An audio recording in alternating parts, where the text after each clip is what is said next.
আবার একটা নতুন ট্রান্সফার আপডেটের ভিডিওতে সবাইকে স্বাগত জানাই।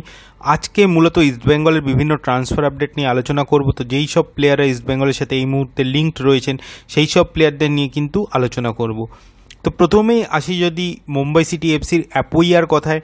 তো অ্যাপোইয়ার ডিলটা নিয়ে কিন্তু কোনো পজিটিভ আপডেট এখনও উঠে আসেনি এবং অ্যাপোইয়া মুম্বাই সিটি এফসি ছেড়ে আসবেন এরকম কোনো সম্ভাবনাও কিন্তু এই মুহূর্তে ট্রান্সফার রিউমারে নেই।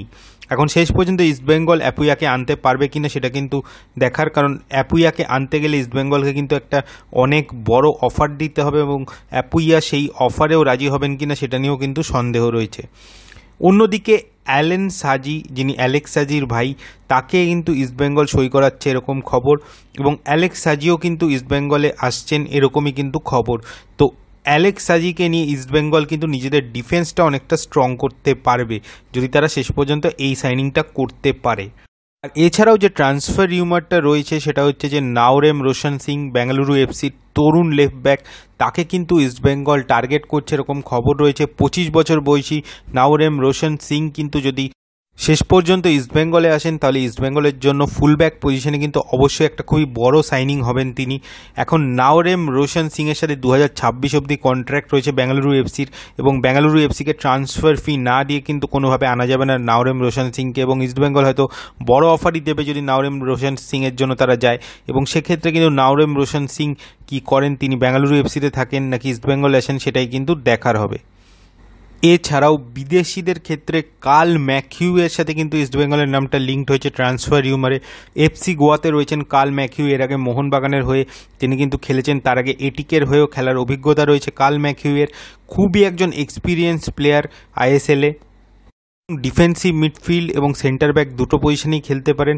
যদি ইস্টবেঙ্গলকে তাকে আনতে হয় তাহলে কিন্তু এফসি গোয়াকে ট্রান্সফার ফি দিতে হবে এবং সেটাও কিন্তু বেশ ভালো পরিমাণই। তো সেই জায়গা থেকে কার্ল ম্যাথিউয়ের ট্রান্সফারটা নিয়েও কী হয় সেদিকে আমাদের নজর থাকবে। তবে যেই প্লেয়ারকে নিয়ে সবথেকে বেশি রিউমার্স রয়েছে তিনি অবশ্যই বাংলাদেশের বসুন্ধরা কিংসের প্লেয়ার রবিনহো। রবিনহোর সাথে ইস্টবেঙ্গলের নামটা কিন্তু অনেক আগে লিঙ্কড হয়েছিল, রিসেন্টলি আবার লিঙ্কড হচ্ছে এবং রবিনহোকে কিন্তু ইস্টবেঙ্গল সই করাতে পারে এরকম খবর।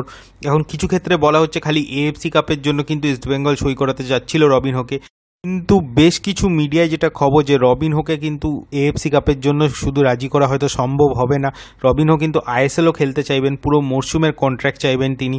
তো সেই দিক থেকে ইস্টবেঙ্গল কি সিদ্ধান্ত নেয় সেটাও কিন্তু দেখার। ক্লেটন সিলভাকে যদি ইস্টবেঙ্গল রিটেন করে সেক্ষেত্রে কিন্তু রবিনহোর কি রোল হবে স্কোয়াডে সেটা নিয়ে কিন্তু সন্দেহ রয়েছে। অন্যদিকে যদি রবিনহোকে 6th ফরেনার হিসাবে আইএসএলে রেজিস্টার করানো হয় সেক্ষেত্রে ক্লেটনকে 7ম বিদেশি হিসাবে যদি রেখে দেওয়া হয় এরকমও কিন্তু একটা সম্ভাবনা হতে পারে।